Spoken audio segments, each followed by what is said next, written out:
দেৱীৰ অধিবাস অহাকালি সপ্তমীৰ দিনা নৱদুৰ্গাৰ পূজা কৰা হয়। এইবাৰ অষ্টমী আৰু নৱমী একেলগে এইবাৰ মানে অষ্টমী আৰু নৱমী ঠিক। তো guys welcome to my YouTube channel Sanjeev Deka. তো আজি হ'ল মহাপঞ্চমী তিথি আৰু যিহেতু নৱৰাত্ৰি চলি আছে, অহাকালি মহাষষ্ঠী পূজা আছে আৰু মানে আমাৰ ওচৰৰে পুৰোহিত এজনৰ পৰা তাৰমানে পঞ্চমী, ষষ্ঠী, সপ্তমী, অষ্টমী, নৱমী, দশমী এইকেইদিন মানে ক'ত কেনেকৈ কি হয়, কেনেকৈ কি পূজা কৰে গোটেইখিনি তেওঁ বুজাই দিব। আপোনালোকে ভিডিঅ'টো চাই থাকিলে গোটেইখিনি গম পাব। দুৰ্গা মাৰ বিষয়ে তাৰমানে গোটেইখিনি ক'ত কি কৰিব লাগে তেওঁ কৈ দিব আজি ভিডিঅ'টোত। লাষ্টলৈকে চাই থাকিব, গোটেইখিনি কথা বুজি পাব। নাম নিৰঞ্জন শৰ্মা। হয়, এতিয়া মই পুৰীথালীয়ে কাম কৰোঁ। ওম সৰ্বমংগল মংগল্যে শিৱে সৰ্বাৰ্থ সাধিকে শৰণে ত্ৰম্বকে গৌৰী নাৰায়ণী নমস্তুতে। সৃষ্টি স্থিতি বিনাশানাং শক্তি ভূতে সনাতনী গুণস্ব হে গুণময়ী নারায়ণী নমস্তুতে। মহিষাগ্নি মহামায়ী চামুণ্ডী মুণ্ডমালিনী আয়ু আৰোগ্য বিজয়ং দেহি দেহি দেবী নমস্তুতে। ওম শৰণাগত দিনাৰ্থ পৰিত্ৰাণ পৰায়ণে সৰ্বস্বাতি হৰ দেবী নাৰায়ণী নমস্তুতে। দুৰ্গা মা এতিয়া এওঁৰ পৰা আজি আমি জানিম, যিহেতু আজি বেলবোধন আৰু অহাকালি ষষ্ঠী পূজা, এইখিনি গোটেইখিনি এওঁৰ পৰা জানিম আৰু এওঁ আজি ধুনীয়াকৈ কৈ দিব আপোনালোকক। ভিডিঅ'টো শেষলৈ চালে গম পাব দুৰ্গা পূজাৰ নৱৰাত্ৰিত ষষ্ঠীৰ পৰা দশমীলৈ ক'ত কি কেনেকৈ পূজা কৰা হয় গোটেইখিনি এওঁ আজি কৈ দিব। আপোনালোকৰ ভিডিঅ'টো শেষ কৰি চালে গোটেইখিনি গম পাব।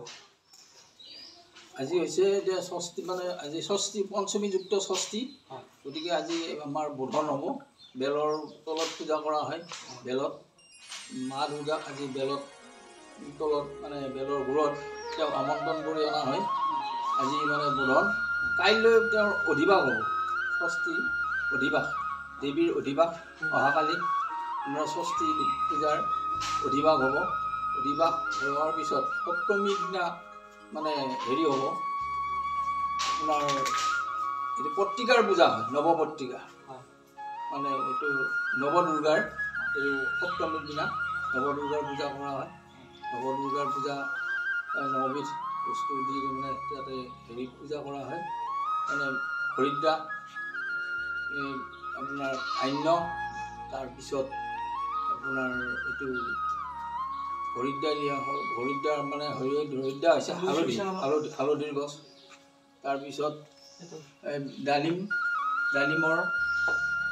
দিয়া হয়, ডালিমৰ গছ দিয়া হয় সানি। তাৰমানে এইটো আমি হেৰি বুলি কয়, নৱপত্ৰিকাৰ মানে এটা ৰূপ, দুৰ্গাৰ এটা ৰূপ।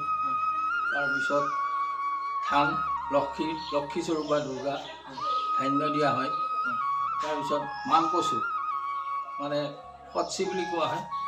মান কচুটো হৈছে দুৰ্গাৰ এটা ৰূপ, কচুটো কচি সেইটো। তাৰপিছত আকৌ আৰু দিয়া হয় অশোকটো দিয়া হয়, অশোক গছৰ ডাল, মানে দুৰ্গাৰ এটা অশোক গছটো দুৰ্গাৰ প্ৰতীক। দুৰ্গাৰ এইটো সপ্তমীৰ দিনা সেনেকুৱাকৈ নৱপত্ৰিকাৰ পূজাটো কৰা হয়।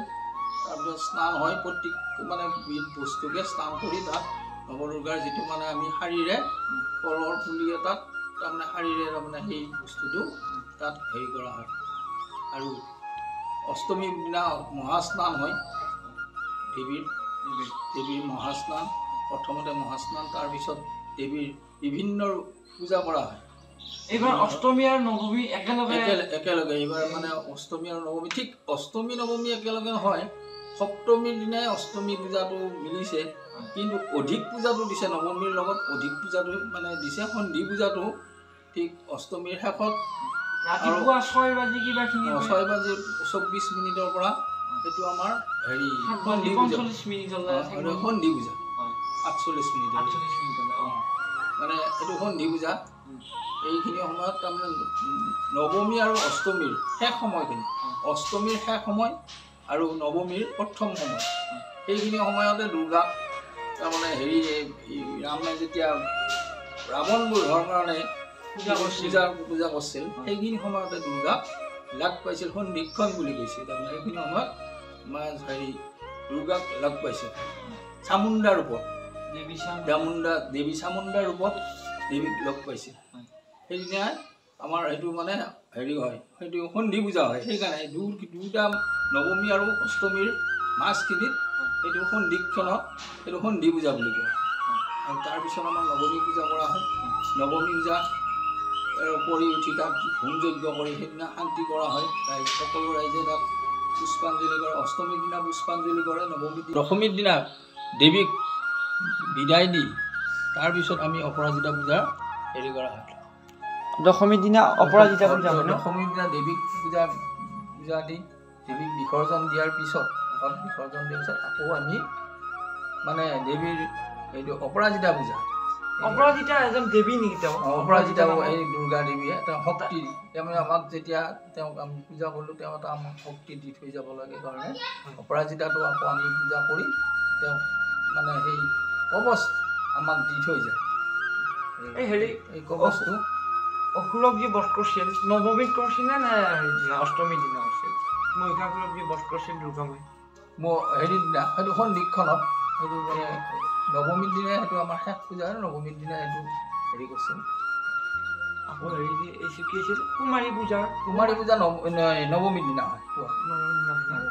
কিমান হেৰি লাগে বা সেইটো নিজৰ নিজৰ কথাত এনেই 9জন 5জন 7জন এনেকুৱাকৈ কুমাৰী ছোৱালী মাতি আনি তাত বিভিন্ন হেৰিত পূজা কৰা হয়। কুমাৰী তেনেকুৱা এনেদৰে আমাৰ এই পূজা ভাগ চলি আছে প্ৰাচীন কালৰ পৰা এতিয়ালৈ এনেদৰে পূজা ভাগ চলি আছে।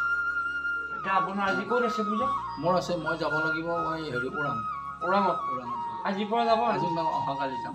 আমাৰ বন্ধু তাতে মানুহ আছে, তাতে সেইখিনি কৰিব। তাৰপিছত আমি তাতে অহাকালিৰ পৰা যাব আৰু কালি পুৱা 9টামান বজাৰ পৰা আমি যাম আৰু এইবাৰ হেৰি দেৱী আহিছে হেৰিত দোলাত যাব ঘোঁৰাত। এবাৰ দুটা মানে হেৰি নহয়, ইমান ভাল নহয় বুলি মানে ৰাইজৰ কাৰণে চক্ৰভংগ বুলি কৈছে। সেইটো আৰু যদিও এতিয়া ভাল নহয় কিন্তু দুৰ্গা মাইটো সন্তানৰ কাৰণে কেতিয়াও বেয়া চিন্তা নকৰে। তথাপিও মায়ে আমাক আশীৰ্বাদ দি থৈ যাব। আশীৰ্বাদ দিব, যদি কোনো বেয়া হেৰি নপৰে বুলি আমি ধৰ মনত ভাবি ল'ব পাৰোঁ।